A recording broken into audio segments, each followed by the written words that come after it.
memang tak puas hati betul. Sebab bukan baru-baru ni, saya selalu dapat mesej mengatakan saya scammer. Coffee Star scammer. Stress dik. Apa kes pula scammer ni?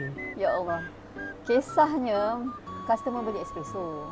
Okey, dan kita dapat ada telefon lah, customer care kan. Dan dapat banyak lah, scammer lah, nak balik, pergi haji balik hari, penipu semua segala. Kan? Jadi kita pun macam terkejut dah juga kan. Bila tanya, cik beli apa? Oh, saya beli espresso.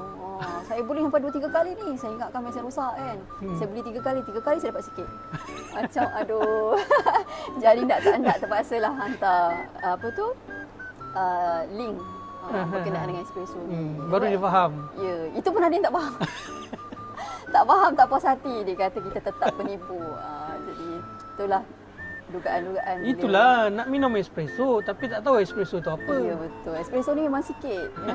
Kalau one shot 30 ml je. Tapi macam kita bagi 60 ml. Itulah saya kadang-kadang kalau broken saya minum lah americano 10 shot. 10 shot. Itu tak tidur sebulan ni. Memang broken betul tu.